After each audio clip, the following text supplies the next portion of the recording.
Instrucción Teológica en YouTube. Ustedes búsquenlo, ahí vienen los programas actuales de escatología que estamos subiendo con muchísimo material, mucha enseñanza y algunos incluso ya con más duración ya para todos ustedes, así que búsquenlo, Instrucción Teológica en YouTube, y allí denle clic y activen la campanita, porque ya el otro canal ya no tengo las claves y no puedo acceder, si no ya estuviéramos subiendo bastante información desde ya 2 años que perdí la clave y no he podido ingresar, pero entren en Instrucción Teológica en YouTube y denle clic, ahí van a encontrar todos nuestras enseñanzas más recientes, Gesser. Adelante.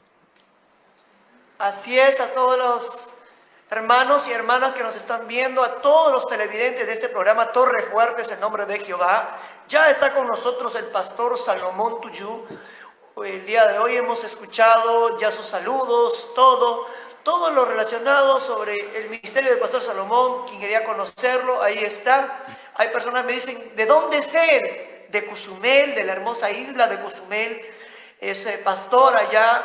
Él viene trabajando en la obra del Señor. Él es un pastor, es un educador, también es catedrático también, y tiene muchos libros, y los que desean los libros se pueden contactar con el pastor Salomón. Pastor Salomón, ¿cómo lo encontramos en las redes sociales? Así con ¿Cómo mi nombre, podemos encontrarlo? Con mi nombre, Salomón Tuyú Uc, van a encontrar ahí en mi perfil mi rostro con unas banderas, y ahí estamos. Incluso en la portada aparecen varios de las portadas de mis libros, que ustedes lo van a poder ver. Ahí está mi nombre, Salomón Tuyú Uc, que usted entre y ahí me va a encontrar en redes sociales, en Facebook. Así es, a todos los televidentes que nos están viendo, ya saben, los que quisieran contactarse con el pastor, algún libro, quieren aprender más de escatología, porque aprender escatología es muy hermoso, y en este tiempo en que vivimos, tantas cosas que se escuchan, tantas herejías, tantas doctrinas distorsionadas, que a veces no sabemos a quién escuchar, pero escuche la palabra de Dios. Cada vez que usted dentro de este programa, sea como los hermanos de Berea, abra su Biblia, medite, lapicero, cuaderno y Biblia, para poder aprender. Pastor Salomón, con usted queda la posta para iniciar este nuevo programa, esta tercera edición, esta tercera entrega, Harpazo y la segunda venida de Cristo. Un programa que yo creo que va a sacar chispas a algunos, a otros se van a quedar con algunas preguntas, pero antes de iniciar, hermano, a todas las personas que escuchen este programa pueden hacer sus preguntas para que el pastor pueda absolver las preguntas relacionadas con el tema. Haga su pregunta libremente, nosotros estaremos pasando las preguntas al pastor Salomón y usted pueda aprender un poco más de escatología bíblica. Pastor Salomón, le dejo a usted para que continúe con la ponencia en esta noche. Amén. Bueno, pues este es el tercer tema que vamos a estar compartiendo, y este tema tiene que ver con Harpazo y la segunda venida. Es el lugar que tiene el Harpazo. Es interesante, me decía Gesser, que ya lo ubican con el término Harpazo, y es algo interesante porque es un término bíblico. Harpazo es la palabra griega para arrebatamiento, para el rapto. Así que vamos a Tito capítulo 2, versículo 13, porque hoy vamos a hablar de los dos aspectos de la segunda venida de Cristo que se menciona en este pasaje, y nos vamos a adentrar. Recuerden que vamos a viajar por el contexto de que el apóstol Pablo, en esa de las cartas pastorales, que así se llama, esa habla del tema de la segunda venida del Señor Jesucristo en los dos aspectos, que es tanto el harpazo, que es el arrebatamiento, como también la epifanía, que es la manifestación gloriosa, que esos son los dos aspectos de la segunda venida. Muy bien, Tito 2:13, que dice de la siguiente manera: aguardando la esperanza bienaventurada.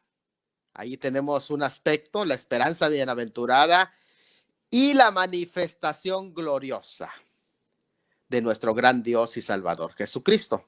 Ese es el texto que vamos a meditar, así que señálelo, de alguna manera márquelo, porque ese vamos a hablar tanto de la esperanza bienaventurada como de la manifestación gloriosa de nuestro gran Dios y Salvador Jesucristo. Muy bien, la esperanza bienaventurada y la manifestación gloriosa son los dos aspectos de la segunda venida de Cristo. Bueno, vamos, cuando tú lees el libro de Tito, te vas a recordar que la iglesia de Creta, que pastoreaba este gran líder Tito, yo digo un gran líder porque incluso cuando se compara o se hace comparaciones con Timoteo, al que se le escribe otras cartas pastorales, se dan cuenta que ciertamente Timoteo era un joven temeroso, un poquito diferente a Tito, pero Tito tenía un carácter más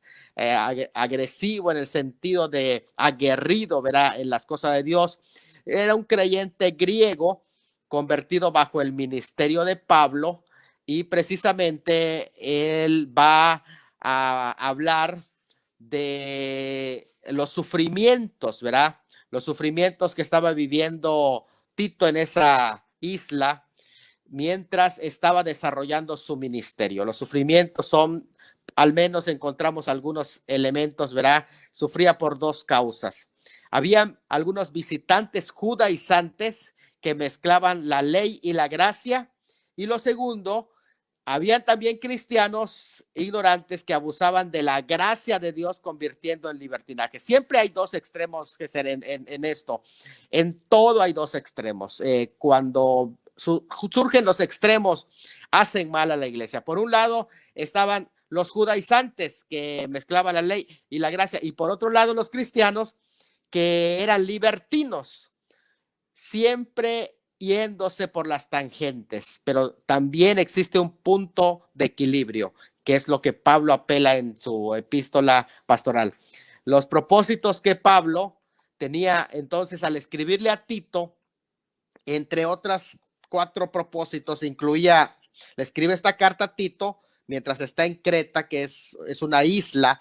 Así que yo me identifico mucho con esta isla de Creta, porque aquí estamos en una isla de Cozumel, y más o menos entiendo que así como en Creta había un ritual, porque había el culto a la adoración del Minotauro. Ahí se adoraba al Minotauro, que era un toro que supuestamente aparecía y todas esas situaciones. Aquí, por ejemplo, en Cozumel también es una isla que era ceremonial antiguamente, y por eso hay ruinas y todo eso, porque aquí también se veneraba. Incluso hay réplicas que todavía se hacen de rituales del culto a la diosa de la fertilidad aquí. Entonces, lo mismo en la isla de Creta, era un lugar donde era una isla donde se le daba culto al Minotauro. Bueno, entonces Pablo le escribe a Tito, entre otras cosas, sus propósitos incluía recordarle que tenía que organizar esa nueva iglesia, reorganizarla. En segundo lugar, le advierte sobre los falsos maestros y cómo tratar con los que causan problemas. Esa es una buena carta, porque de pronto hay gente conflictiva en la iglesia. Estudien, pastores, la epístola a Tito, porque ahí se dice cómo hay que tratar a esas personas que causan divisiones.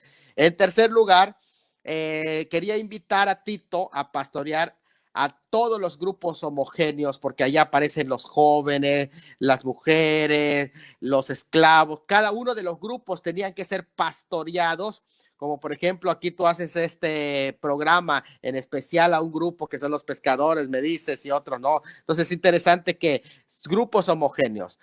Y también la idea era recalcarle el significado de la gracia de Dios en cada cristiano, porque esto es algo muy importante, sobre todo en épocas cuando están los extremos, tenemos que recordar el lugar correcto de la gracia de Dios. Así que luego de mencionar temas de la administración de la iglesia en el capítulo 1, cuando usted lee el capítulo 1 de Tito, ves que hay recomendaciones sobre cómo administrar la iglesia, donde le indica las cualidades de los ancianos y las características de los falsos maestros, que eso está en los capítulos, ahora los capítulos 2 y 3. Ahora, hablar de las obligaciones de la vida cristiana en cuanto a grupos específicos, que están en 2:1 al 3, los creyentes ancianos, los jóvenes y hombres y mujeres del 2:4 al 8, los siervos en 2:9 al 15 y ciudadanos en el capítulo 3:1 al 11. Pero en la parte que le toca a los siervos, eso por eso me llama mucho la atención el texto que leímos, porque el texto que leímos está dentro de la parte que le toca a los siervos, a los esclavos, porque en esa sociedad, todavía en la sociedad romana, habían esclavos. Y esto es algo muy interesante porque a ellos dirige estas palabras, mi hermano Gesser. Así que esto es algo muy interesante. Fíjese, como una especie de palabras de refuerzo para los esclavos, que aquí se le conoce como siervos. La palabra aquí es esclavo, a quienes debido a su posición social, en muchos casos eran víctimas de abusos. Los esclavos eran gente que tenían pocos derechos, sino en algunos casos ninguno dentro de la sociedad romana. Pertenecían más bien a sus amos. Eran víctimas de abusos, de tratos crueles, incluso hasta brutales. De hecho, a ellos se les marcaba como un signo de propiedad y sus amos podían disponer, hasta los podían matar, ellos, sus mismos amos podían matar, una cosa impresionante. Así que había un grupo de esclavos que ya habían creído en el Señor Jesucristo. Esto es algo grande, nos está diciendo algo grande, que dentro del evangelio de Cristo también los esclavos eran importantes. Lo que no valían en la sociedad romana, en el cuerpo de Cristo tenían un valor también los esclavos. Esto ya es innovador en una sociedad esclavista. Eso es innovador. Así que fíjate, esta parte es importante que lo ubiquemos a quienes les está hablando, porque les hace ver su importancia que ellos tienen, los esclavos, dentro de la gracia de Dios y dentro de la estructura de la iglesia, para que adornen la doctrina de Cristo con su buena conducta. Y de esa manera les da una base que refuerza su actuación cristiana, que les hace prácticamente un comentario amplio. Fíjate, me llama la atención lo que le está diciendo a los esclavos. Le está dirigiendo palabras de lo que la gracia de Dios es. O sea, ¿sabe qué es lo que me viene a la mente? Me viene a la mente la escena de Mefiboset, que era prácticamente un lisiado. ¿Te acuerdas de esa escena, Mefiboset? Y que el rey lo invita a comer y lo siente en su mesa. Prácticamente a los esclavos, esas palabras de la gracia estaban siendo semejantes a eso, a lo que les estaba llevando. Toda esta historia yo lo cuento para que ustedes ubiquen y vean el sentido que tienen las palabras que el apóstol Pablo les está diciendo.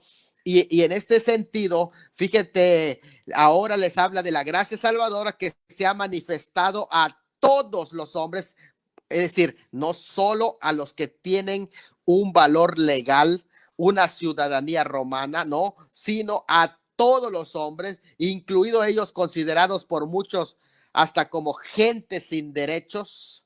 Pero la salvación no hizo acepción de personas. Y Jesucristo es el Salvador del pobre como del rico, del libre como del esclavo. Así que los versículos 11 al 14 de este capítulo 2, véanlo, los 11 al 14 de este capítulo 2, 11 al 14, se encarga de explicarle a los esclavos en especial lo maravilloso de la gracia salvadora, que parte del cual trataremos prácticamente en estos tips, ¿verdad?, que estamos dando de Tito 2:13.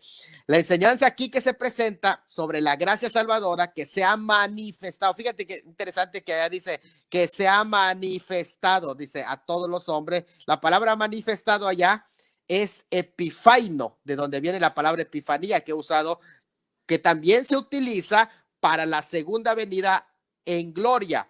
Pero aquí, cuando dice que se ha manifestado, se está usando también la palabra epifanía para referirse a la primera venida, porque epifanio quiere decir traer a luz o hacer evidente lo que antes era invisible, y Cristo se hizo visible siendo él invisible. Así que cuando la primera aparición del Señor Jesucristo, lo cual va a inaugurar la gracia, y esa epifanía en la primera venida presenta por lo menos 4 aspectos que vamos a ver a continuación para que entendamos bien. El versículo 11 dice que se ha manifestado salvación a todos los hombres. Aquí quiere decir la salvación de qué? Del castigo del pecado. Aquí hay 4 aspectos de la salvación que necesito que lo entiendan bien para que podamos entender el significado de la segunda venida de Cristo.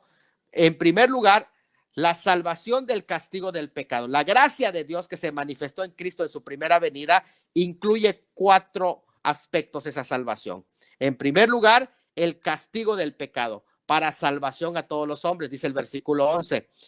También dice, enseñándonos que renunciando a la impiedad y a los deseos mundanos, vivamos en este siglo sobria, justa y piadosamente, dice el versículo 12. Es decir, salvación del poder del pecado.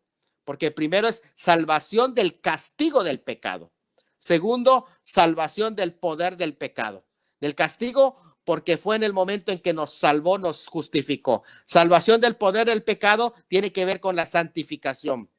Y tercero, salvación de la presencia del pecado, que es, dice allá, aguardando la esperanza bienaventurada. Y esto es algo muy interesante porque la salvación de la presencia del pecado se va a dar, según ese versículo 13, en el momento que el Señor aparezca. Va a suceder la tercera obra, que es salvación de la presencia del pecado.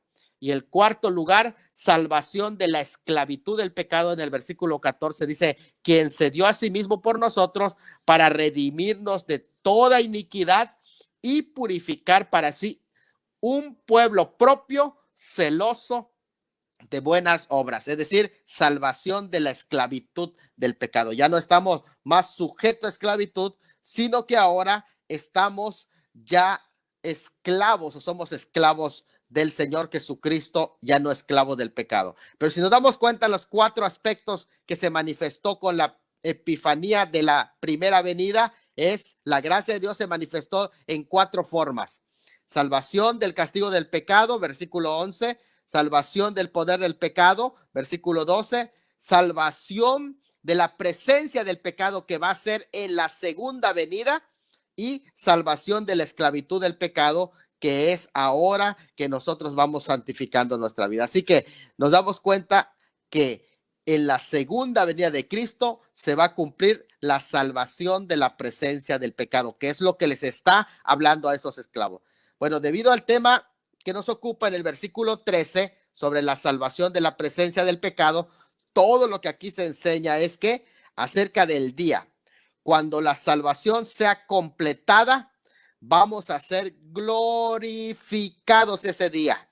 Y solo hasta ese día vamos a ser salvos de la presencia del pecado. Mientras estemos en esta tierra como la iglesia militante, oiga bien, es el término, iglesia militante, quiere decir que estamos militando sobre esta tierra.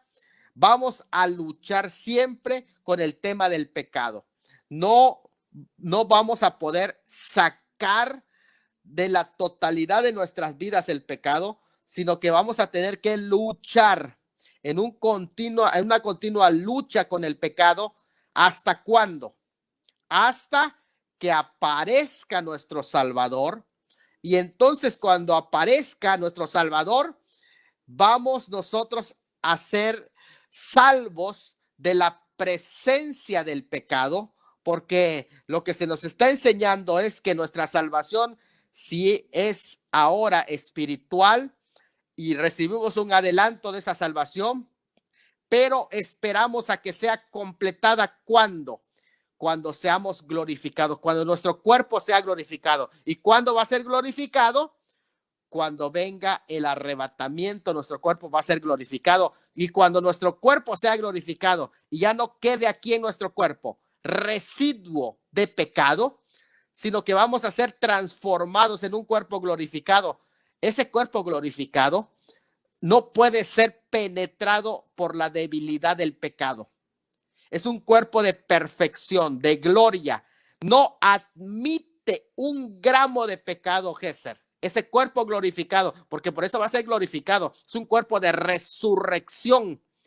Ese cuerpo va a ser perfecto y va a hacer que de nosotros, que de nuestro cuerpo se ausente completamente el pecado, y solo es posible en la resurrección de los muertos en Cristo, que es en el arrebatamiento, porque el cuerpo de resurrección, según Primera de Juan 3:2, dice que ahora somos hijos de Dios, pero aún no se ha manifestado lo que hemos de ser. Pero cuando Cristo nuestra vida se manifieste, entonces nosotros seremos manifestados con Él en gloria y seremos semejantes a Él. ¿Por qué dice que seremos semejantes a Él? A lo que es Él después de su resurrección, cuando obtuvo un cuerpo glorificado, ausente completamente de ningún tipo de pecado ni de debilidad, pero un cuerpo humano glorificado, que es el que Él tiene. Y así va a ser también nuestro cuerpo. Esa es nuestra esperanza. Ese encuentro bienaventurado, a eso Pablo le llama el encuentro bienaventurado, que el pecado será removido. Por eso es la esperanza bienaventurada. Ahora vamos entendiendo por qué se le dice la esperanza bienaventurada. ¿Por qué? Porque estamos anhelando ese momento. Mientras no llegue ese momento, Géser, aquí nuestro cuerpo va a pasar debilidad, muchas tentaciones. No sé si les ha pasado que quieres servir a Dios, pero te limita. A veces te limita el cansancio, a veces las tentaciones son fuertes, a veces quieres servir más a Dios, pero la carne es débil, dice la palabra del Señor, y es la razón por la que tienes que ayunar, orar a Dios, buscar, entregarte. Es la razón, pero aún así sigue estando de mí. Pablo lo decía en el capítulo 7 de libro de Romanos, perdón, cuando decía: miserable de mí, ¿quién me librará de este cuerpo de muerte? Pero gracias a Dios por su gracia, porque su gracia es la que nos sostiene y nos hace fuertes para esperar el momento cuando seamos librados de este cuerpo de muerte. ¿Cuándo? Cuando sea la resurrección de la iglesia de los muertos en Cristo. Así que en este encuentro bienaventurado va a ser removido este cuerpo de pecado. Y el estado al que prácticamente Pablo nos está refiriendo es cuando sea removido el pecado total y permanentemente en nuestras vidas, sin dejar ni siquiera un rastro de pecado. Absolutamente. Ahora sí, seremos completamente ajenos por completo al pecado. En ese estado al que se refiere el apóstol Pablo es el que dice en Filipenses 1, 21 y 23 que será muchísimo mejor, y por la que gime la creación y gime nuestro espíritu, dice Romanos 8, 22 y 23, esperando la redención de nuestro cuerpo. Por eso se llama la esperanza bienaventurada. Es el mismo momento que alude Pablo en 1 Corintios 15, 50, cuando dice: os digo un misterio, no todos dormiremos, pero todos seremos transformados. Ya lo vamos a tocar en su momento. Y en 1 Tesalonicenses, que vimos en el primer tema, donde los muertos en Cristo resucitan primero. Muy bien, hasta aquí. Ya dimos la introducción, Géser. Hasta acá, la introducción del pasaje, ya nos ubicamos. Ahora vamos a analizar el versículo 13. En el versículo 13 hay dos oraciones. Es importante que lo entendamos porque de pronto hay discusiones de cómo debe interpretarse este pasaje, pero hoy vamos a entenderlo correctamente. En Tito 2:13 dice dos oraciones. ¿Cuáles son las dos oraciones que están paralelas allá? Es la bienaventurada esperanza y la manifestación gloriosa, es una oración. La segunda oración es de nuestro gran Dios y Salvador Jesucristo. Ahora, es muy claro que la segunda oración, donde dice de nuestro gran Dios y Salvador Jesucristo, es muy claro que está regida por lo que se llama nuestro. Hay un plural. El plural rige esa segunda oración, nuestro, de nuestro gran Dios y Salvador Jesucristo. De hecho, en el griego se utiliza la terminación para hablar del plural, es tou, allá nuestro. Es interesante porque dice tou, megalou, teu, kai, soterio, yesou, Cristo, siempre ou. Ese ou quiere decir nuestro. Y esa palabra habla de un posesivo, nuestro, que apunta hacia una sola persona. Todo eso apunta a una sola persona. La segunda cláusula, que es de nuestro gran Dios y Salvador Jesucristo, apunta solo a una persona. Es decir, Jesucristo es la persona que apunta. Aunque se menciona nuestro gran Dios y Salvador, tanto gran Dios como Salvador apuntan a una sola persona, que es Jesucristo. Es importante notar que los dos adjetivos que se le aplican a la misma persona, que son gran Dios y Salvador, están unidos por una conjunción y, o que es kai en el griego, kai es y. Y es interesante también notar que son dos aspectos distintos de la misma persona. ¿Quién es el gran Dios? Es Jesucristo. ¿Quién es el Salvador? Es Jesucristo. Fíjate qué interesante allá. Él es el gran Dios, como es el Salvador. Pertenecen a una misma persona, pero son dos calificativos, son dos cualidades, son dos funciones y propiedades de la misma persona. No son la misma propiedad, porque no es lo mismo decir gran Dios que Salvador. Son dos aspectos diferentes, pero es la misma persona. Siguiendo ese pensamiento, vamos ahora a analizar la primera cláusula, que es la bienaventurada esperanza y la manifestación gloriosa. ¿Por qué estamos haciendo este análisis? La razón por la que estamos haciendo ese análisis es porque yo escuchaba que algunos aplican en lo que le llaman la regla de Granby-Sharp, que esa regla es muy interesante porque en esta regla dice cuando dos nombres que no son propios, como por ejemplo Pedro o Pablo, son unidos por una conjunción que es kai. El primer nombre tiene artículo, que es ten, y el segundo nombre no se repite el artículo, solo uno tiene el artículo. Entonces, el segundo siempre se refiere a la persona expresada en el participio en ese pasaje. Ahora, ¿y qué es lo que dicen? Dicen que entonces la esperanza y la manifestación gloriosa no son dos eventos, sino que es solamente un solo evento. Y entonces vamos a ver si es cierto. Vamos a ver si Elpidia y Epifanía es un solo evento. Eso es importante, esa discusión, porque de ahí es donde vamos a ver que Elpidia es un evento y Epifanía es un evento, o no es cierto. Entonces, en la segunda cláusula ya vimos que la regla de Graham y Sharp se aplica correctamente, pero que debe entenderse que no es lo mismo gran Dios que Salvador, pero se refieren a una sola persona. Lo mismo es que sucede con la esperanza y la bienaventurada esperanza y la manifestación gloriosa. Vamos a adentrarnos al análisis de este pasaje. Miren, en este caso que estamos hablando de la bienaventurada esperanza, el artículo de la primera oración que estamos analizando está en ten Macarian, que quiere decir la bienaventurada. Es la que tiene artículo, la bienaventurada.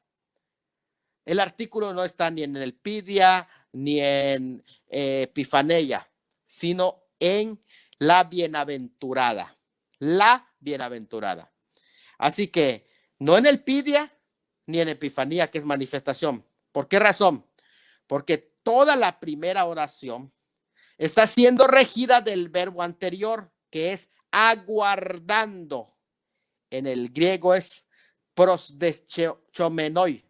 Prosdechomenoi es aguardando, el cual es un participio presente que está en voz media, indicando que este actuar aguardando debe caracterizar al cristiano, indicándole su ocupación principal entre la primera y la segunda venida, descrita como la bendita, con sus dos características intrínsecas, que son esperanza y manifestación gloriosa. Así que la bendita, que es la que tiene artículo la bendita, o ten Macaria, es el sujeto que prácticamente contiene el artículo, tiene dos características. La bendita contiene el pidia, que es esperanza, y contiene también epifanía, que es manifestación. Es importante, lo vuelvo a repetir, que la bienaventurada es ese evento que estamos esperando, que es la segunda venida como un todo. Pero esa bienaventurada contiene una elpidia, que es esperanza, y contiene una epifanía, que es manifestación. Así que es importante ir llevando a este tema, y que están regidos por aguardando. Así que lo importante, lo que rige a todo el texto es aguardando. ¿Qué tenemos que aguardar? Tenemos que aguardar la bienaventurada. ¿Y cuál es la bienaventurada? La bienaventurada contiene una elpidia, que es esperanza, y una epifanía, que es manifestación. Eso es lo que tenemos que aguardar, los dos aspectos. Ten Macaria, la bienaventurada, no se usa el artículo mismo que en la segunda oración, que es tes doxes, de la gloria, porque en el segundo caso es la manifestación de la gloria. La manifestación de la gloria. Y lo que está diciendo es que la manifestación de la gloria es un aspecto de la segunda venida. En tanto, en el primer caso no se puede decir la esperanza de la bienaventurada. No es la esperanza de la bienaventurada, porque cambiaría el sentido del texto. Esa nota es muy importante, porque la manifestación de la gloria guarda una relación distinta a la frase de la esperanza bienaventurada. Así que aguardando, notémoslo bien, aguardando, que es el participio presente de aquí, es lo que nos invita. Aguardando es estar continuamente dándole la bienvenida al Señor, que viene para consumar nuestra salvación. Ese es el punto. ¿Qué es lo que tiene que estar el cristiano? Aguardando la bienaventurada. Así que la bienaventurada, que contiene dos aspectos, ya lo dije, la bienaventurada esperanza, que es la elpidia, y la epifanía. Son dos aspectos que aguardamos de esa bienaventurada. Así que hay que estar continuamente esperando la venida de nuestro Señor, que viene para consumar nuestra salvación. Y esa salvación se va a consumar en dos aspectos: en la esperanza y en la manifestación gloriosa. En la esperanza y en la manifestación de la gloria. Así que es importante entender esto. Mientras tanto nosotros nos santificamos, mientras esperamos la bienaventurada. Eso es importante. Nos santificamos mientras esperamos la bienaventurada, ten Macarian. Mientras esperamos la bienaventurada. ¿Cuál es esa bienaventurada? Es la segunda venida. Y esa segunda venida tiene una esperanza y tiene también una manifestación gloriosa. Bien, y aunque los nombres propios, elpidia, que es esperanza, y epifanía, que es manifestación, son dos cosas. Recuerden, elpidia, esperanza, epifanía, manifestación. Elpidia es el harpazo. Esperanza es el harpazo, no lo olviden. Epifanía es la segunda fase de de la bienaventurada segunda venida. Así que se refieren ¿a qué? Al participio aguardando. Aguardando quiere decir tener una ilusión. Fíjate que es interesante cuando dice aguardando es tu ilusión. O sea, no pierdas esa ilusión, te está diciendo. No pierdas la ilusión de la segunda venida. Cuando alguien dice, ¿esperas la segunda venida? Sí, espero la segunda venida con las dos fases, no solamente con una fase, no solamente con la manifestación gloriosa, sino también con la esperanza. Fíjate, con la esperanza. Hay una ilusión, una expectación que tengo, porque eso el texto me lo dice aguardando. Y de alguna manera, la bienaventurada es todo el programa de la segunda venida. Tampoco aquí puede referirse al nombre mencionado en el caso del Pidia, pues sería una arbitrariedad que digamos que solamente se refiere a uno. Son dos elementos. De hecho, Macariam es el adjetivo femenino singular, por tanto no es el nombre. El nombre primero es el Pidia, es el nombre femenino singular. El segundo nombre es Epifanía, son dos nombres.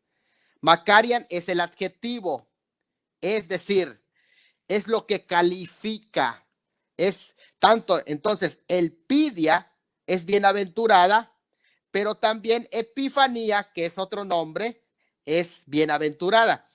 Es la esperanza es bienaventurada y también es bienaventurada la manifestación gloriosa, pero el Pidia no es Epifanía, es decir, esperanza no es la manifestación gloriosa y la manifestación gloriosa no es esperanza. Son dos cosas diferentes, dos aspectos diferentes de la bienaventurada segunda venida de Cristo. ¿Cuál es la bienaventurada? La segunda venida. El programa de la segunda venida es la bienaventurada y tiene dos aspectos. La bienaventurada tiene una esperanza que es el Pidia y tiene una epifanía que es la manifestación. Eso es importante. Vean las dos cosas que ya aparecen. Entonces, ya desglosando bien el griego y el texto, nos damos cuenta que la bienaventurada segunda venida tiene una esperanza y tiene una manifestación gloriosa. Es interesante eso. De hecho, el segundo nombre, que es Epifanía, que dice aquí es interesante, dice teis doxes. Teis es un artículo genitivo posesivo femenino del singular y doxes es un nombre posesivo femenino singular. Así que cuando dice aguardando, ¿qué es lo que está diciendo? Aguardando, que es el que dije prosdechomenoi, aguardando, tiene como sujeto dos nombres propios. ¿Cuáles son los dos nombres propios? El Pidia y Epifanía, unidos por la conjunción pero están gobernadas por el artículo la de la bienaventurada. Así que podemos decir que Macariam, que quiere decir plenitud de bendición, felicidad, gozo, recibida en la gracia de Dios. O sea que cuando la gracia de Dios te salva, pone en ti, deposita ese estado de bienaventurado, pero ahora te da también el esperar una bienaventurada tanto esperanza como manifestación. Así que la bienaventurada es el programa de la segunda venida y tiene dos nombres. Tiene el Pidia, que es la primera fase de la segunda venida, y Epifanía, que es la segunda fase. Entonces, vamos a analizar primero la frase la bienaventurada. Por allá comenzamos. Si hasta ahorita no hay preguntas, vamos a entrar a analizar tres frases del texto. Vamos a analizar ten Macariam, que quiere decir la bienaventurada. Vamos a analizar el Pidia, que es la esperanza, y vamos a analizar Epifanía, que es la manifestación. Tres cosas vamos a analizar. Todo esto ya vamos entendiendo, entonces creo que se puede comprender. Si hay preguntas, podemos entrar en el texto. Si no hay preguntas, continuamos. No hay ningún problema, Gesser, de que las preguntas se interrumpan, no hay ningún problema. Podemos darle lugar a preguntas. Muy bien. La bienaventura, ten Macaria. Esta es una hermosa palabra que, rastreada desde el hebreo del Antiguo Testamento, podemos encontrarlo como Jare, bienaventurado, feliz. También se utiliza en el hebreo como Esther, que es felicidad, en contraste con un plural, cuán feliz, dichoso, bienaventurado. Eso es lo que se traduce Esther. Y de la raíz Barak, Barak es una raíz que se utiliza también para adoración, que es arrodillarse, bendecir, beneficio, bendecir en abundancia, dar bendición, dichoso, salud. Y se trata mayormente de un lenguaje poético. Por eso es que algunos, siguiendo la idea poética, dicen que bienaventurado quiere decir 3 veces felices, pero es una forma muy poética de decirlo. No es lo que la etimología está diciendo, solamente es una expresión poética. Lo cual aquí podemos entender que su uso poético de la palabra bienaventurado es mayoritario, que de sus 44 menciones en el Antiguo Testamento, 40 están en los libros poéticos, bienaventurado. 26 en Salmos y 8 veces en Proverbios, la palabra bienaventurado. Por lo tanto, es una palabra poética, bienaventurado. Eso es interesante notarlo, ¿verdad? Porque cuando Pablo está hablando aquí entonces de la segunda venida de Cristo, lo está haciendo en forma poética. Y siempre tenemos que tomar en cuenta esto, que la segunda venida de Cristo no es que no sea literal, pero que cuando se habla de esto, se habla en forma romántica, porque es el encuentro que la novia tiene con su novio. La idea es la experiencia de felicidad de bienaventurada y prosperidad de los favores bendecidos de alguien, de un superior o de un ser supremo. En este caso, en el pueblo de Dios, quien otorga el favor es Dios mismo y puede incluir sufrimientos temporales presentes, y el hombre bienaventurado es aquel a quien es protegido de Dios. No siempre es el mismo sentido de feliz que entendemos los lectores modernos sin que pases ninguna prueba. No. Sino que aún en medio de las pruebas encuentras un estado de satisfacción, de fortuna, de dichoso, de glorioso o de afortunado. Algunos eruditos relacionan su raíz, en este caso en el Nuevo Testamento, que se utiliza el griego makairos. Makairos también es una voz poética de macar, que significa beatificar o que te lleva a una buena fortuna.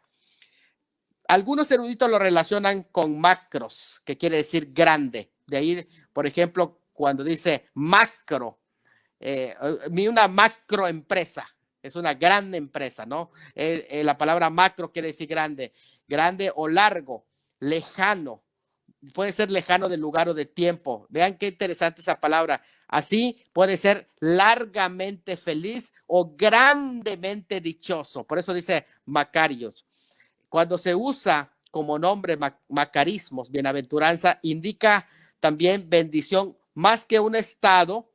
Y cuando se usa como verbo, macarizó, es un pronunciamiento de grande felicidad, de decir que estoy bienaventurado. Pero el adjetivo macarios, que es bienaventurado, el adjetivo, indica los caracteres que reciben bendición como la naturaleza de lo que es mayor bien. De ahí que se usa en las bienaventuranzas en Mateo capítulo 5, cuando el Señor lo utiliza. Y se dice también 2 veces de Dios como bienaventurado, y 7 veces se utiliza el término bienaventurado en Apocalipsis de los que son salvos.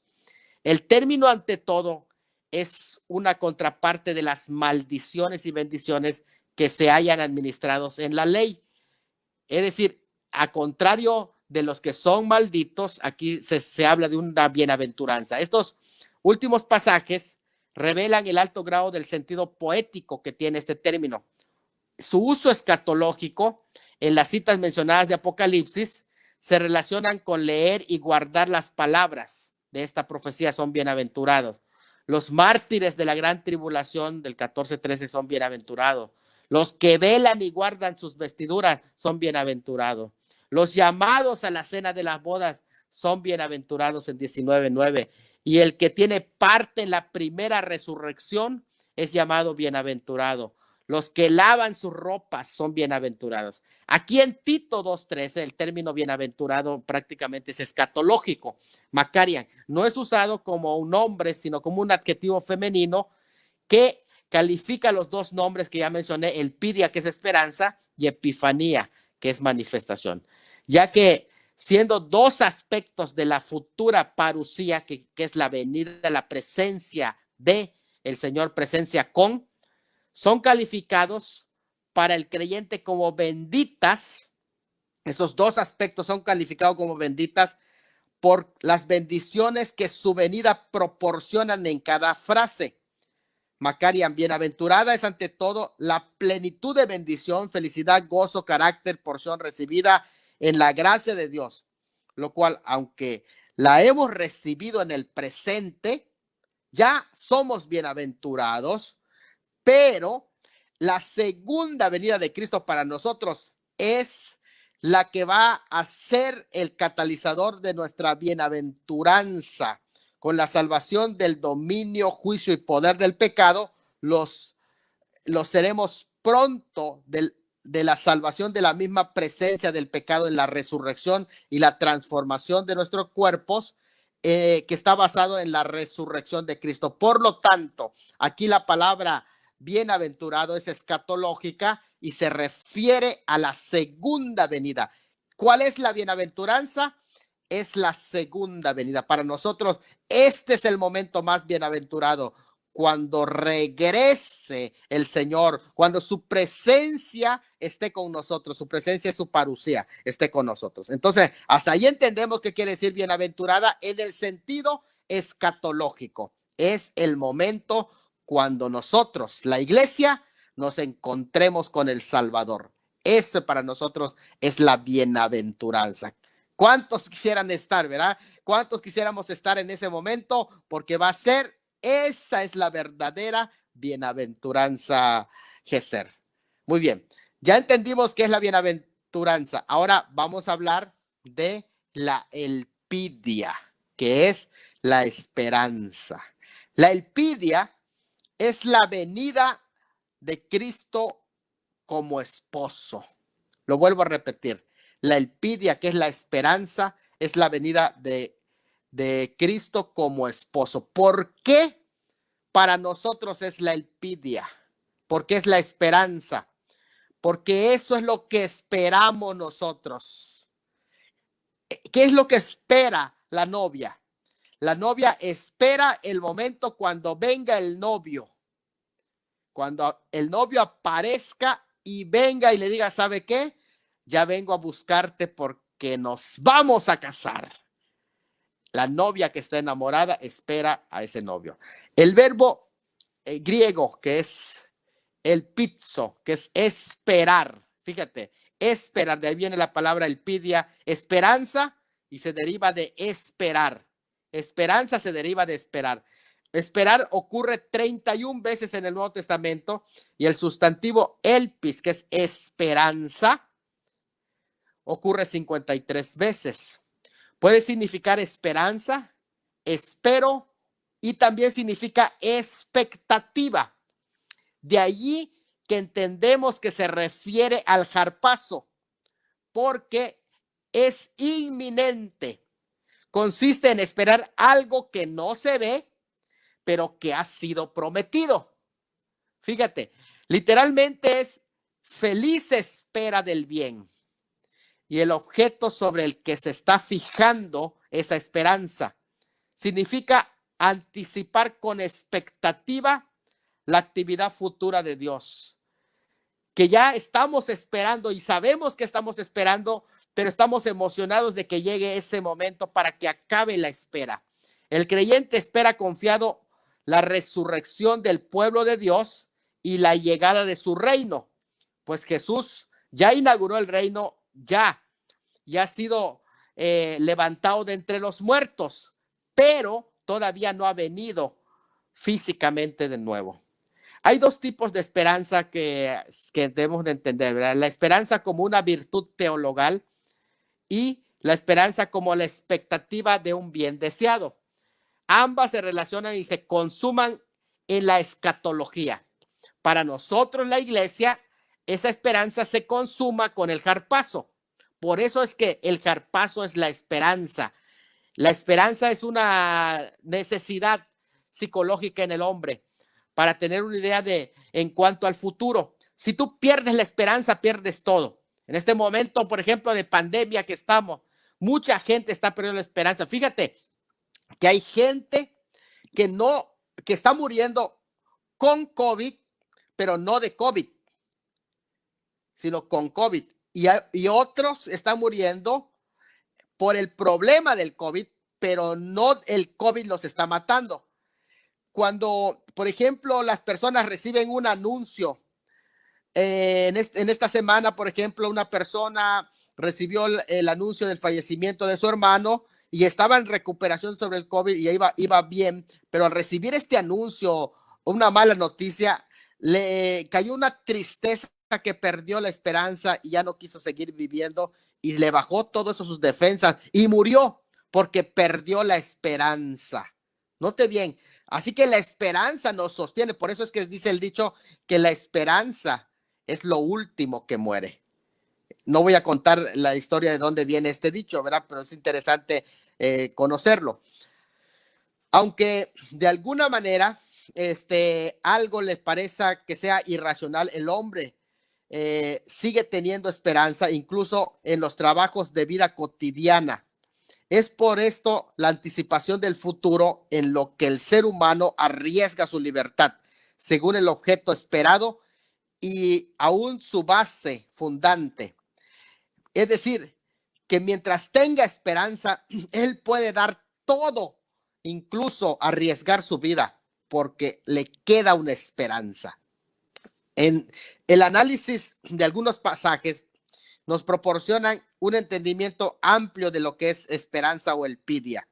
Por ejemplo, ya cuando vemos que se nos dice que esperemos al Señor, se nos habla de esa esperanza que se consuma en el arrebatamiento.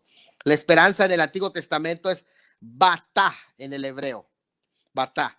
Que los escritores del Antiguo Testamento, Dios es la esperanza de Israel, confían en Dios, esperan en Él, dice el Salmo 42:5, anhelan sus bendiciones, 62:5, y anhelan su reino mesiánico y la resurrección de los muertos es la esperanza para ellos. La esperanza fue generada en los patriarcas, iniciando con Abraham. Dice que él mantuvo esa esperanza, según Romanos 4:18. Fue abrazada por Israel, según Hechos 26:6-7. Fue proclamada por Pablo continuamente. Para los creyentes, Cristo es la esperanza cristiana, 1 Timoteo 1:1. Y por su resurrección de entre los muertos, se otorga a los regenerados la esperanza por el Espíritu. Es decir, que si Él resucitó, mi esperanza es, yo también voy a resucitar, no me voy a quedar en la tumba por siempre. Así que en quien se pone la esperanza es en Él. Pero la esperanza también es cosa que nosotros esperamos. Aguardar de los cielos, expectante su parucia, expectante. Aquí cuando digo expectante, me estoy refiriendo al harpazo. Esa es la esperanza.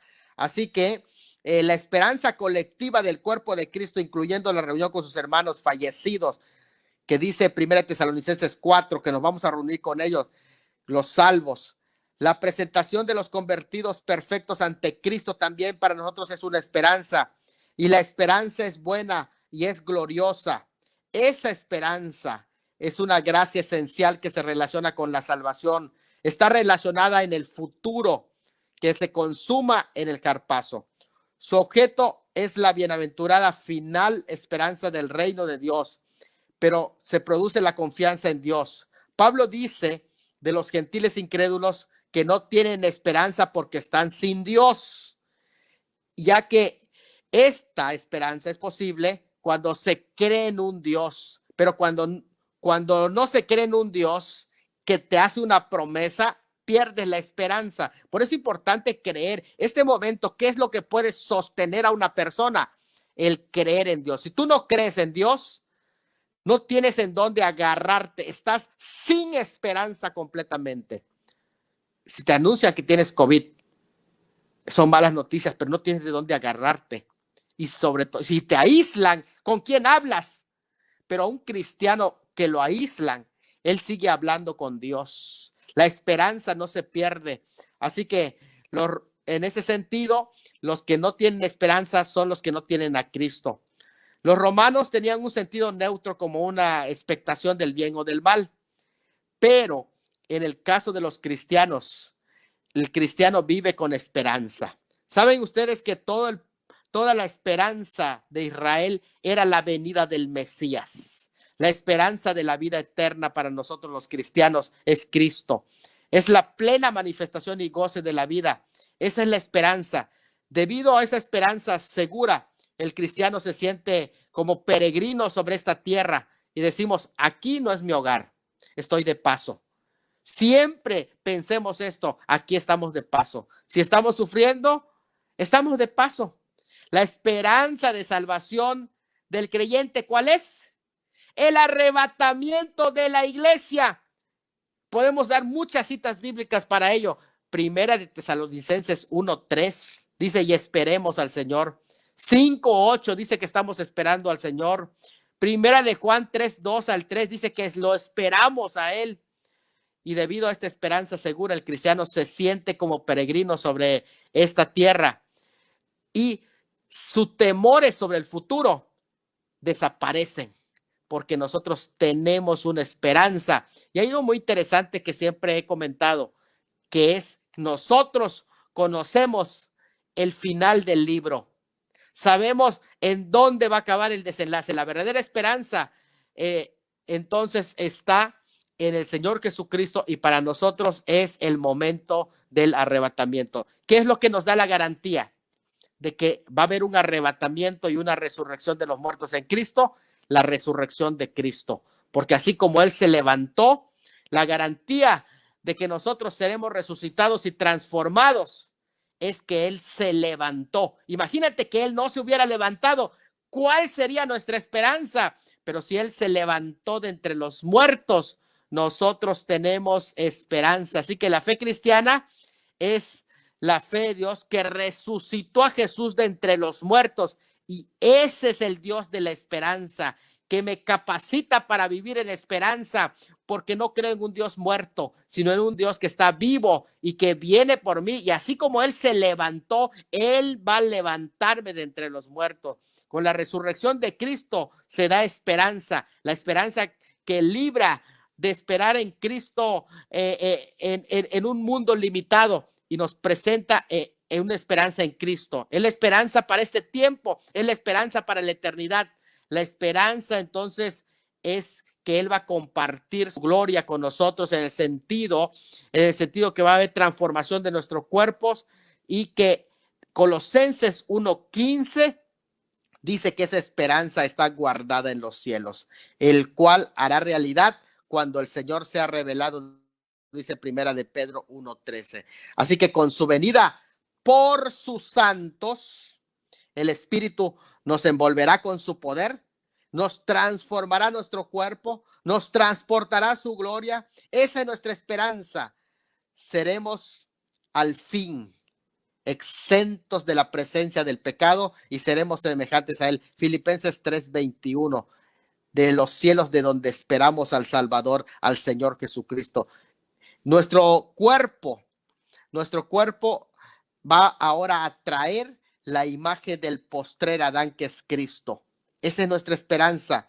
Tal cual ahora llevamos la imagen del caído primer Adán, ahora llevaremos el postrer Adán, que es Cristo. Será como si hoy fuéramos una semilla y tras la resurrección vamos a ser una planta. Así que el cuerpo que aquí dice que resucita, 1 Corintios 15:37 dice que se siembra en cuerpo animal y resucita en cuerpo espiritual. El cuerpo que es neumático espiritual no va a ser un cuerpo material ni carente de densidad física, sino va a ser real y palpable. superior a cualquier material que exista. Esa es nuestra esperanza. Vamos a ser exentos del dolor, de la lágrima, del hambre, de necesidades físicas completamente ausentes de este cuerpo. Y ahora vamos a heredar la gloria del postrer Adán. Es el cuerpo glorioso que seremos transformados, y esa es la esperanza.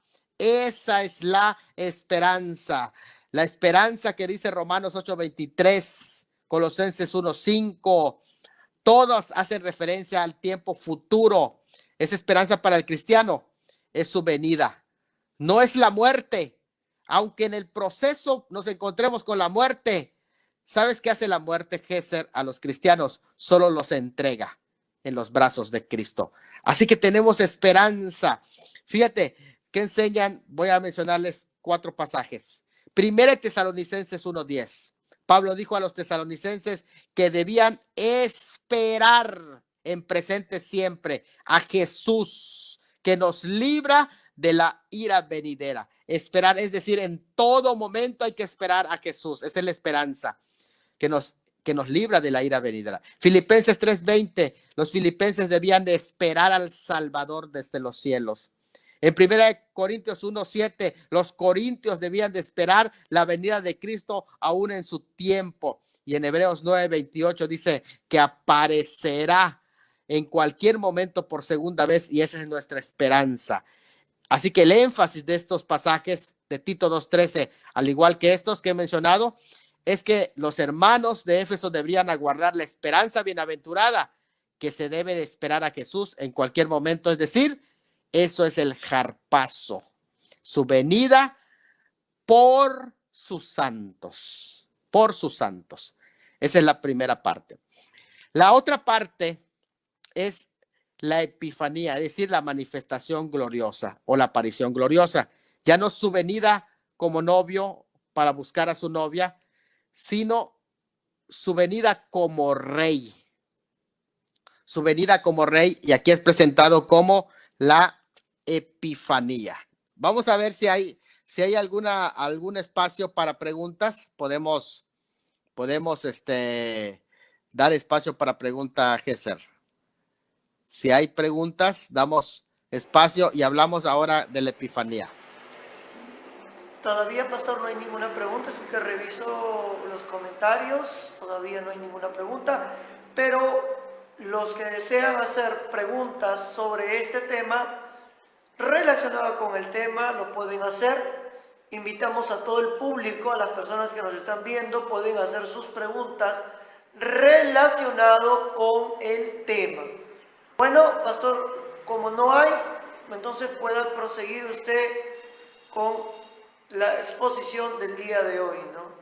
Muy bien, vamos ahora a hablar de la manifestación gloriosa. El griego dice epifaneites tes doxes, que es manifestación gloriosa o aparición gloriosa, que quiere decir su venida como rey. Ya hemos hablado que la elpidia es su venida por sus santos, y esta es su venida como rey. Bueno, de las 6 menciones que aparece la palabra epifanía en el Nuevo Testamento, solo en 2 de Timoteo 1:10 se refiere a la encarnación o primera venida o su primera epifanía. Es una palabra empleada por los griegos para la aparición de dioses. Se le llama epifanes. En 2:11 habla de la gracia que se ha manifestado epifanio para salvación a todos los hombres, haciendo eco de Lucas 1:7, donde dice que luz resplandeció cuando Cristo vino a los que estaban en tinieblas, donde la manifestación de Cristo trajo consigo luz a hombres y los iluminó a todos, ya que la encarnación se trató de un hecho histórico, enlazándose así 3 hechos más, ¿verdad? Que son la encarnación, la expiación y la segunda venida. Son 3 cosas que se manifiestan: encarnación, expiación, que es la muerte de Cristo, y la segunda venida. Así que en ese sentido, el verbo epifanio sale únicamente en Lucas 1:79, Hechos 27:20 y 2 veces en Tito 2:11 y 3:4, y en cada caso significa brillar desde arriba. Entonces, cuando se dice la epifanía es que brilla o se manifiesta desde arriba. El vocablo epifanía es la misma raíz y viene a ser una descripción característica también de la segunda venida de Cristo en todo su esplendor o en todo su brillo, en toda su gloria.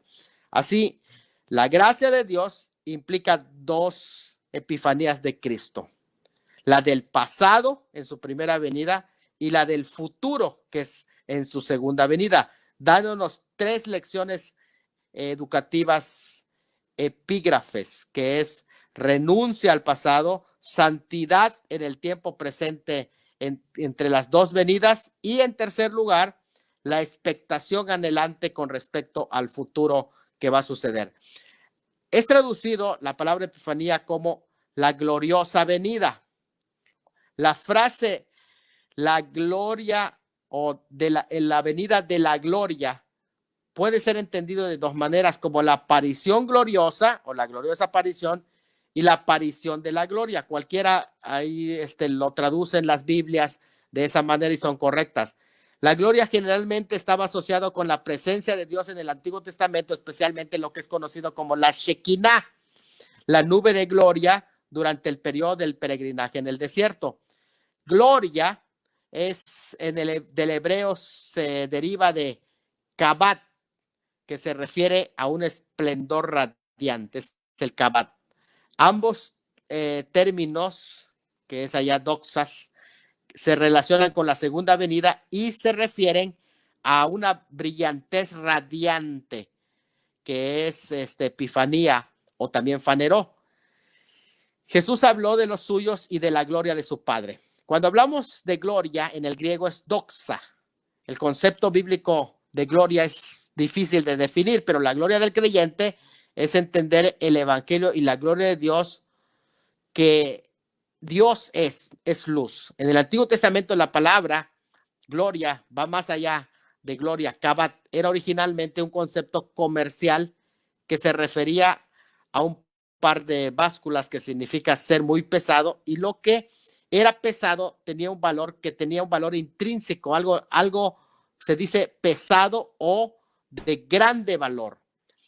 A veces se le añade a la palabra el concepto de brillo para expresar majestad de Dios, o sea que gloria también es brillo y es el único digno de valor y de honra. Él es alguien muy brillante para que la humanidad caída le pueda ver y pueda andar en su luz. Eso es lo que significa la gloria. La gloria de Dios solamente puede ser verdaderamente conocido mediante la gloria de Cristo, porque recuerde que a Dios nadie le vio jamás, pero el unigénito le ha dado a conocer. Así que el concepto de gloria aquí es interesante porque puede ir definiéndose en este modo, ¿verdad? Entonces, aquí en Tito 2:11 se habla de la gracia que se ha manifestado para salvación a todos los hombres.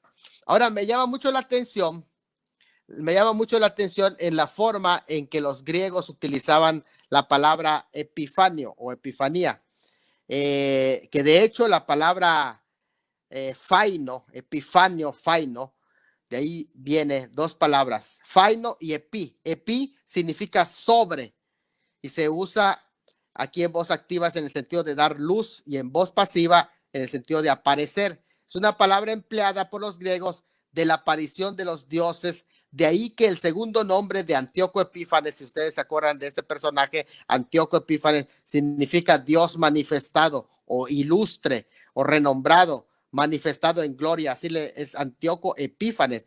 De ahí se usa para anunciar la llegada de un dios o un emperador. Entre el imperio griego se utilizaba eso. En tanto, parusía es usada para la presencia de Cristo de una manera más amplia. Pero interesante porque, por ejemplo, parusía puede tener un harpazo y puede tener una epifanía. Esto es algo muy interesante porque en 2 Tesalonicenses habla de la epifanía de su parusía. En Hechos 2:20 se traduce como manifiesto glorioso y transmite la idea de no solo de lo público, sino de la majestad y gloriosa del día del Señor. Se usa para hablar de la encarnación del Hijo de Dios y como hemos dicho ya, se utiliza hablando de la Epifanía. Ahora, el vocablo Epifanía tiene una raíz que viene a ser una descripción característica también de la segunda venida de Cristo, pero en su esplendor. O sea, es importante entender que no se refiere al harpazo, sino se refiere a la segunda venida de Cristo en su esplendor solamente. Teológicamente está relacionado con la iluminación deslumbrante, es decir, se relaciona con la gloria de esa segunda venida. No es con la elpidia o con la esperanza o el harpazo. No. Epifanía no es harpazo, no es elpidia, sino que se refiere aquí a la gloria. En 2 Tesalonicenses 2:8 se habla de la manifestación de su venida como la epifanía de la parusía. Y eso es importante porque cuando se dice la epifanía de la parusía, está claramente demostrando que la parusía culmina con la epifanía. Fíjate, es importante eso. La parusía, que es la venida de Cristo, es todo el programa de la venida de Cristo, su presencia, culmina con la epifanía. Esto es muy importante que lo notemos. Así que cuando se utiliza de esa manera, ya entendemos que se está haciendo referencia a la segunda parte de la venida de Cristo, es decir, con que culmina la segunda venida. Podemos resumir los usos de la palabra epifanía sobre la segunda venida. Primero, es el resplandor de su venida con el que mata y destruye al inicuo en 2 Tesalonicenses 2:8. Véanlo bien. Será ahí hasta la aparición del Señor Jesucristo cuando las recompensas del creyente fiel se darán a conocer ante todos. No es que ahí nos va a recompensar, sino es que ahí se va a dar a conocer a todos según 1 de Timoteo 6:14. Es decir, cuando el creyente venga, va a venir vestido de lino fino, limpio y resplandeciente, que son las acciones de los santos. Ahí ante todos va a decir, estos son los que son mis siervos, los que me sirvieron. Y ahí se va a dar a conocer a todos, pero ellos van a ser recompensados en el harpazo. En tercer lugar, encontramos que es su manifestación para ejecutar juicios a los vivos y a los muertos, según 2 de Timoteo 4:1. No es el harpazo, entonces, ¿te das cuenta?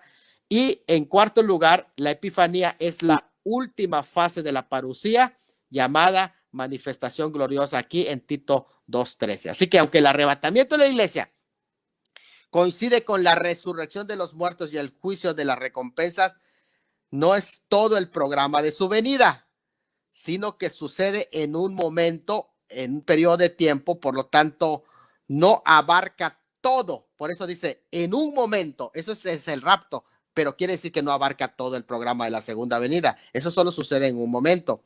Es interesante esa frase. Ahora, ¿qué es lo que está diciendo? Que todavía falta para la segunda venida sea total y completa, falta la epifanía, que es la manifestación en gloria, cuando Él aparezca de nuevo. El arrebatamiento es el momento que todos los creyentes de la dispensación de la gracia, la dispensación actual, la iglesia, tanto judíos como gentiles creyentes, serán arrebatados en las nubes para recibir al Señor en el aire. No es un encuentro en la tierra como la epifanía. Y las circunstancias no son las de Zacarías 14. Ahora, si en la epifanía, fíjate, nota importante, si en la epifanía, que es la aparición gloriosa, los creyentes fueran allá arrebatados de la tierra, no se les podía exhortar a que esperen o aguarden la salvación en la venida de Cristo, como siempre se está haciendo constantemente, a que aguardemos nuestra salvación. Lo que se les diría es, esperen las señales. Fíjate, pero al creyente no se le dice que esperen las señales, se le dice que aguarden su venida. Esto es importantísimo que nosotros lo entendamos, porque si la epifanía fuera el momento del harpazo, se nos diría, espere las señales y en Armagedón ahí nos vemos. Pero no se les dice eso al creyente, se nos dice que aguardemos la esperanza bienaventurada. Así que son dos cosas diferentes, porque en una hay un encuentro en el aire y en el otro sus pies se posan en el monte de los olivos. Así que el harpazo, las bodas del Cordero, la Epifanía y Armagedón suceden todos en la segunda venida de Cristo, que es el programa completo, pero no se puede hablar de 2 o 3 segundas venidas, sino que todos los acontecimientos en serie son parte del programa de la parusía, cuya última fase es la Epifanía. Es la Epifanía. Así que la segunda venida de Cristo comienza con el harpazo, se desarrolla en los juicios que vienen en la tribulación y señales y culmina en la Epifanía. Esto es algo muy importante que tomemos en cuenta y rápidamente para que vayamos diferenciando. La esperanza bienaventurada, Jesús viene por su novia. En la manifestación gloriosa, Jesús viene con su novia. En la esperanza bienaventurada, seremos arrebatados en el aire hasta las nubes. En la manifestación gloriosa, Él pone sus pies sobre el monte de los olivos, según Zacarías. En la esperanza bienaventurada, los cristianos somos llevados al cielo y los impíos son dejados atrás. Pero en tanto, en la manifestación gloriosa, ahí los que son dejados para juicio son, o los que son llevados para juicio son los impíos. En la manifestación gloriosa, el propósito es para Cristo presentarse a la iglesia a sí mismo y al Padre una novia radiante. En la manifestación gloriosa, Él viene a celebrar las bodas del Cordero sobre la tierra. En la esperanza bienaventurada, prácticamente se echa fuera del segundo cielo a Satanás y se le lanza en la tierra. En tanto, en la manifestación gloriosa, se ata a Satanás por 1000 años. Vean las diferencias, son cosas diferentes, o sea, no pueden ser los mismos actos. En la esperanza bienaventurada, los cristianos somos cambiados, se nos dan cuerpos espirituales, iremos al cielo y nos convertimos en seres inmortales. En la segunda venida venimos gloriosos y hay un encuentro con Israel. O sea que la manifestación gloriosa es para la iglesia, pero la epifanía o manifestación, perdón, la esperanza bienaventurada es para la iglesia, en tanto la manifestación gloriosa es para Israel. En lo que es la esperanza bienaventurada, los cristianos seremos llevados con voz de mando. Hay resurrección de la iglesia. En la segunda venida no se menciona en realidad resurrección de la iglesia en la segunda venida, sino que hay juicios. Es importante esto.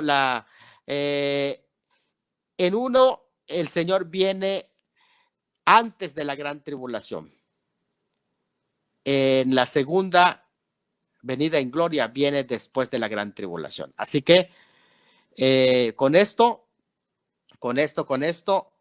ya damos ya por concluido este tema y abrimos espacio para preguntas, mis hermanos. Adelante, Gesser.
Bueno, ante todo, muy buenas noches a todos los hermanos que nos estuvieron escuchando a través de este programa.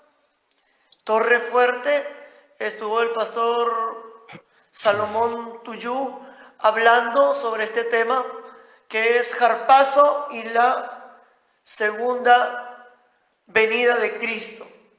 Así es, un tema muy bonito, a la verdad, un bonito tema, pastor. La disertación el día de hoy, la ponencia fue muy buena, y hay una pregunta en esta noche. Tengo una pregunta de aquí del público que nos dice: ¿por qué muchos detractores hablan de que hay tres venidas, ¿no? O confunden sobre el tema del arrebatamiento y la parusia. ¿Por qué hay esa mala interpretación, Pastor Salomón? Muy bien. Bueno, saludos allá a nuestro hermano o hermana que haya hecho esta pregunta. Es algo muy importante.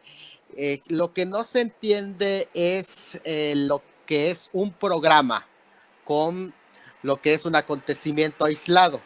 Cuando hablamos de un acontecimiento, estamos hablando o de un evento que sucede y ya en una ocasión. Pero cuando hablamos de programas, ya nuestro entendimiento cambia. Por ejemplo, en la primera venida, el programa que se desarrolla en la primera venida es su venida como siervo. Su venida como siervo involucra varios elementos que tienen que ver con la redención o con la salvación. Como cordero le decimos, su venida como cordero es lo mismo que como siervo, porque él viene para morir. Para que entendamos qué es la segunda venida, tenemos que entender qué es la primera venida. Y nos damos cuenta que se trata de un programa. La primera venida es su venida como cordero. Como cordero. No pierdan de vista eso.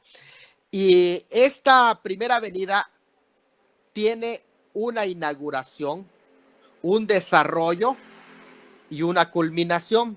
Por ejemplo, la primera venida comienza con la concepción de Cristo en el vientre de la Virgen María. Ahí comienza. El Espíritu Santo concibe al Señor Jesucristo y ahí comienza la primera venida. Su nacimiento es parte de su primera venida, que es su venida como siervo o como hijo de José. Estamos hablando no del José de María, sino como hijo del José de las profecías. Ben Yosef le dicen en las profecías judías, es decir, como el Salvador que está prometido de la descendencia de Israel, pero Ben José. Ahora es interesante, nace, es su primera venida. Luego va creciendo él en su primera venida, es bautizado en su primera venida, es llevado a la tentación en su primera venida, inicia su ministerio en su primera venida, sus milagros en su primera venida, desarrolla 3 años y medio de ministerio en su primera venida y es muerto en su primera venida. Note bien el programa de la primera venida. Es muerto en su primera venida y resucita en su primera venida y asciende en su primera venida. Si ustedes se dan cuenta, desde su concepción hasta su ascensión, tenemos un aproximado de 33 años de duración de su primera venida. Nótelo bien, porque es un programa, no es un acontecimiento aislado. Ahora, si yo voy buscando todo lo que hizo en la primera venida, y si yo te digo, su concepción, ¿dónde fue? ¿En su primera o en su segunda venida? En su primera venida. Su nacimiento, ¿dónde fue? En su segunda venida, en su primera venida, en su primera venida. Sus milagros, ¿dónde lo hizo? ¿En su primera o en su segunda venida? En su primera venida. Su tentación, ¿dónde fue? Fue en su primera venida. Su predicación, en su primera venida. Su muerte, en su primera venida. Su resurrección, en su primera venida. Entonces estamos hablando de 10 primeras venidas. Vean qué ridículo es esto.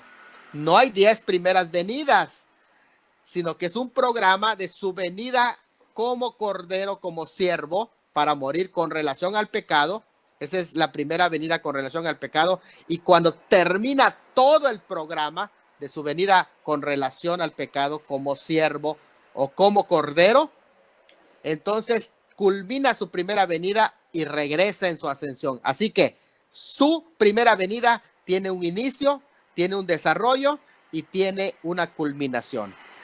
33 años más o menos abarca su primera venida. Ahora, eso nos da una idea. Ya entendí que es la primera venida. Ahora, la segunda venida, que se usa el término parusía, que quiere decir su presencia con, todo lo que dura su presencia es su segunda venida. Es importante esto, ¿verdad? Y su segunda venida, al igual que su primera, tiene un inicio, un desarrollo y una culminación. El inicio es con el harpazo, la esperanza bienaventurada.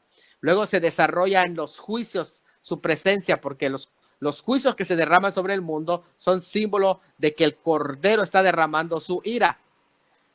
Y esa venida se le conoce como su venida como rey, su venida como león. Ese programa de la venida como león, y de hecho los juicios, cada uno de los juicios que se van derramando en la gran tribulación, es la ira del Cordero. ¿Por qué? Porque Apocalipsis es el proceso en el que Cristo pasa de Cordero a león. Es importante eso, de Cordero a león. Y es lo que se llama la segunda venida. Así como es un programa, la primera venida, este también es un programa. Creo que con esta explicación nos damos cuenta que no es que haya segunda, tercera, cuarta, quinta, segunda venida, sino que es el programa se llama la segunda venida y todos los acontecimientos que se desarrollan dentro de la segunda venida. Hay interesante un versículo que dice del rapto o del harpazo, de la esperanza. Dice allá que sucederá en un momento. Cuando dice que en un momento, quiere decir que no abarca todo el programa de la segunda venida, el harpazo, sino que ese sucede en un momento. Fíjate bien, es interesante eso. No abarca todo el programa de la segunda venida, el harpazo, solo sucede en un momento. O sea, con eso da apertura la parusía o la segunda venida con el harpazo, pero es parte de la segunda venida, del programa llamado segunda venida o parusía, que tiene un harpazo y que tiene una epifanía con que concluye, que vimos hoy. Adelante, hermano.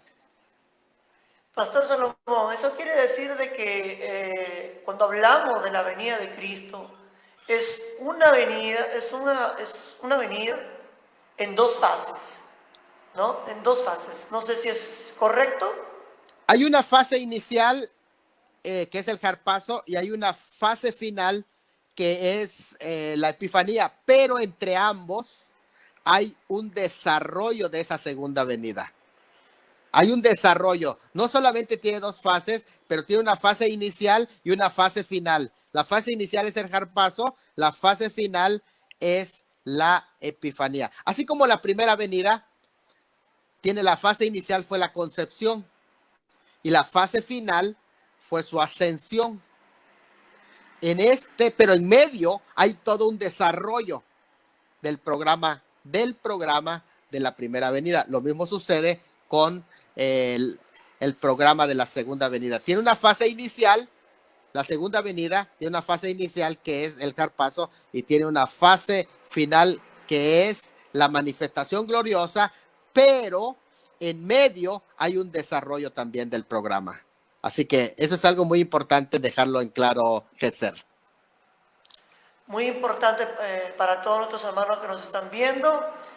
Y recuerden que la iglesia está esperando el harpazo, el arrebatamiento.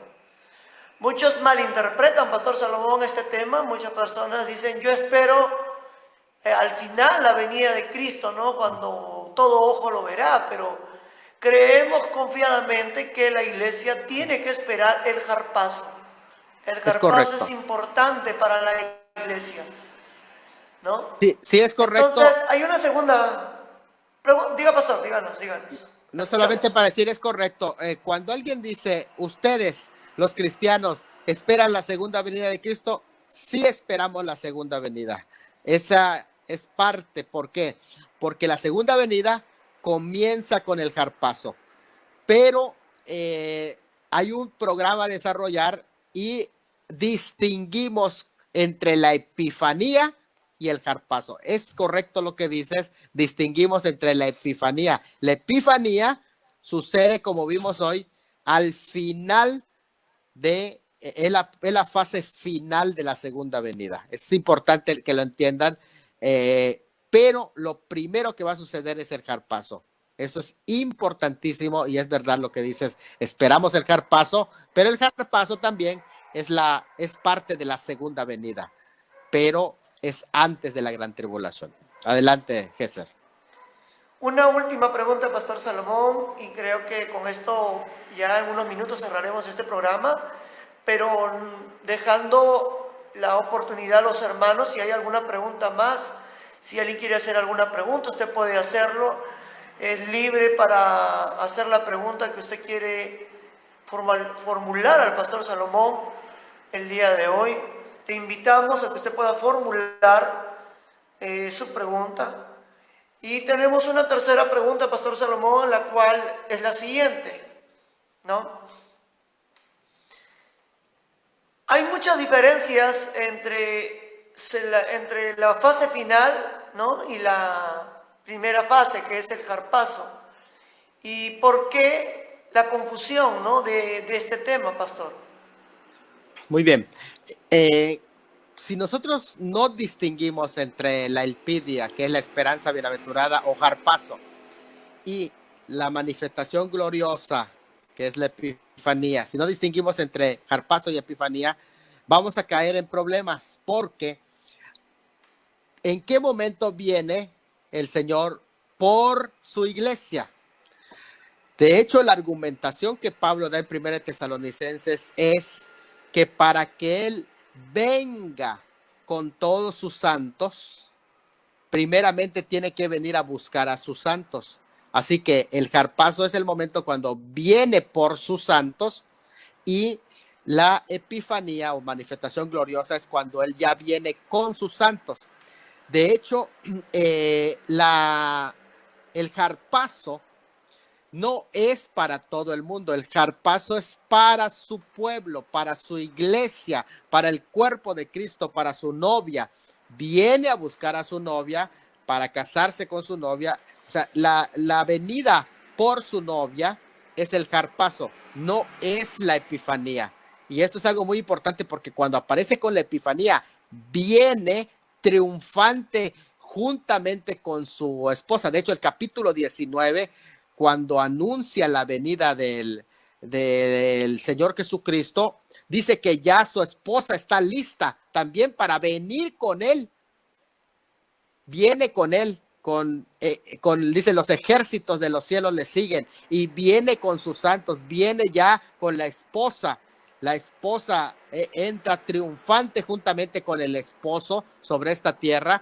Viene del cielo la esposa. Entonces es importante entender que la epifanía no puede ser el harpazo. El harpazo sucede antes de la gran tribulación. Ya yo he mencionado anteriormente que la razón por la que lleva también a la iglesia es para que sea testiga de que se han abierto los sellos. Y desde arriba, una vez que ya llevó a la iglesia, porque ¿cómo se van a abrir los sellos si arriba no hay alguien que atestigue que el Cordero con su sangre los ha redimido? Tenía que haber alguien que atestigue que con su sangre los ha redimido, y por eso viene a buscar también, entre otras cosas, a la iglesia. Entonces, es importante esta diferencia, porque primeramente viene por la salvación de su iglesia en el harpazo. Y de hecho, en 1 Tesalonicenses dice que viene para librarnos de la ira venidera. Para eso viene, para salvarnos de la ira venidera. Y una vez que nos lleva, ya se desarrolla el programa y podemos venir ya sobre la tierra en la manifestación gloriosa a celebrar la boda del Cordero. Una cosa es la presentación de la iglesia ante el Padre, en la casa del Padre, lo que él dijo, en la casa de mi padre muchas moradas hay. Una cosa es esa, y otra cosa muy diferente es venir a celebrar sobre la tierra la fiesta de las bodas. Una cosa es las bodas del Cordero y otra cosa es la fiesta de las bodas. Las bodas del Cordero suceden en el cielo, mientras en la tierra está la ira del Cordero. Y la fiesta de las bodas sucede en la tierra. Así que viene a celebrar ya con su esposa, vienen ya casado el Cordero. Entonces es una diferencia que hay que hacer entre el Harpazo y la Epifanía. Esos son muy claros. De hecho, aunque Harpazo es segunda venida y aunque Epifanía es segunda venida, Epifanía y Harpazo no son sinónimos. No, no, no. Harpazo es una cosa y tiene que ver con la iglesia. Epifanía es otra cosa y tiene que ver con Israel y con el mundo. Esa es la diferencia muy, pero muy marcada en las Sagradas Escrituras.